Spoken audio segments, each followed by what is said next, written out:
Fala, meus amigos amantes do futebol e da seleção brasileira.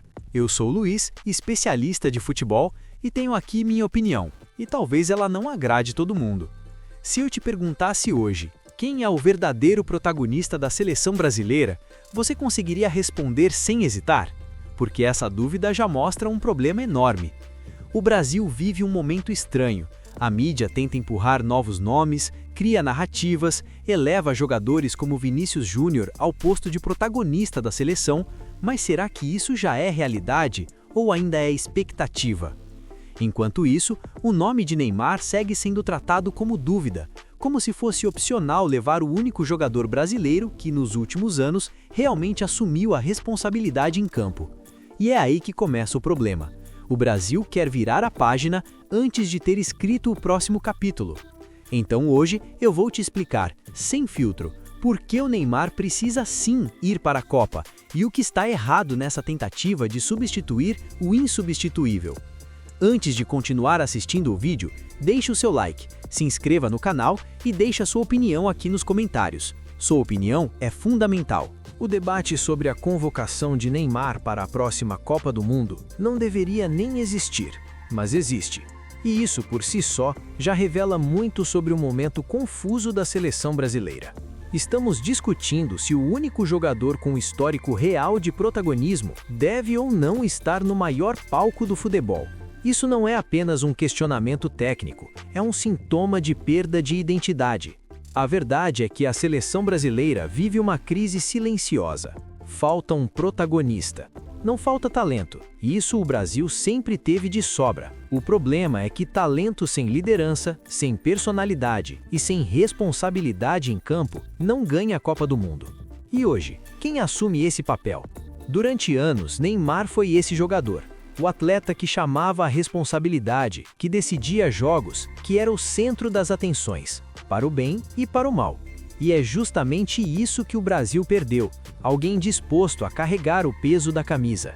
Muitos apontam para Vini Júnior como esse novo protagonista, mas aqui entra um ponto delicado. A mídia brasileira tem inflado essa narrativa de forma exagerada. Vini Júnior é um grande jogador, decisivo no clube, mas ainda não demonstrou, com consistência, o mesmo impacto na seleção. Existe uma diferença enorme entre brilhar no sistema de um clube europeu estruturado e ser o rosto de uma seleção em Copa do Mundo. A pressão é diferente, o contexto é outro, e até agora, Vini Júnior ainda não provou que consegue assumir esse papel em nível de seleção. E aí entra o perigo. Quando a mídia cria um protagonista antes da hora, ela não apenas gera expectativas irreais, como também mascara problemas reais. O Brasil começa a acreditar em soluções prontas, enquanto ignora a ausência de liderança em campo.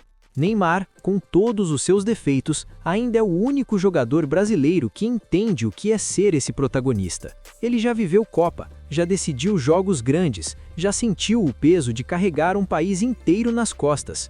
Isso não se ensina, se vive. Outro ponto importante: experiência em Copa do Mundo não é detalhe, é diferencial. Em momentos decisivos, não é apenas técnica que resolve, é frieza, leitura de jogo e personalidade. Neymar já passou por isso, os outros ainda estão aprendendo. Sem Neymar, a seleção brasileira vira uma seleção previsível. Falta criatividade sob pressão, falta alguém que quebre linhas com autoridade, falta aquele jogador que muda o rumo de uma partida quando tudo parece travado. Isso não aparece do nada, isso tem nome e sobrenome.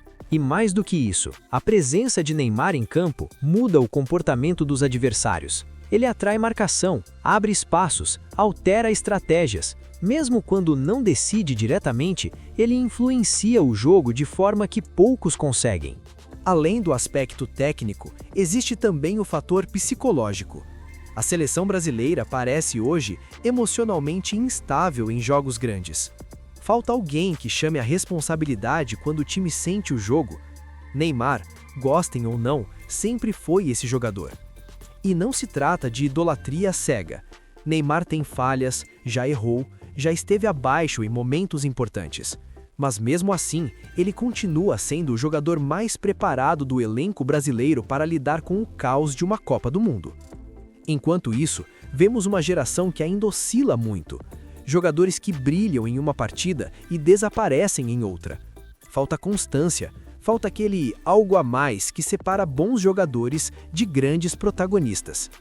A insistência em ignorar Neymar muitas vezes vem mais de narrativas externas do que de análise futebolística real.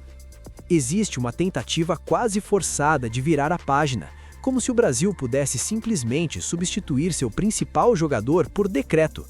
Mas futebol não funciona assim. Protagonismo não se transfere, não se impõe, ele se conquista. E até agora, ninguém na seleção brasileira conquistou esse lugar de forma definitiva. Outro ponto crucial: o respeito internacional. Quando Neymar está em campo, o Brasil é visto de outra forma. Os adversários se preparam diferente, jogam mais cautelosos. Sem ele, o Brasil perde esse fator intimidador. E isso pesa em Copa do Mundo. Pequenos detalhes fazem diferença. Um jogador que desequilibra, que prende dois marcadores, que cria uma jogada do nada. Isso pode decidir uma classificação ou uma eliminação. A pergunta então não deveria ser: Neymar merece ir? A pergunta correta é: o Brasil pode se dar ao luxo de não levar seu único jogador com histórico comprovado de protagonismo em nível mundial? Ignorar Neymar é, de certa forma, admitir que o Brasil está confortável em ser apenas mais uma seleção competitiva, e não aquela que impõe respeito e entra como favorita real. No fim das contas, a decisão sobre Neymar não é só sobre um jogador, é sobre o tipo de seleção brasileira que queremos ver. Uma equipe sem identidade definida ou uma equipe que, mesmo com riscos, aposta em quem já provou que pode decidir. Porque Copa do Mundo não perdoa testes. E quando a bola rola, não é a narrativa que vence, é quem assume a responsabilidade. E hoje, no Brasil, esse nome ainda é o mesmo.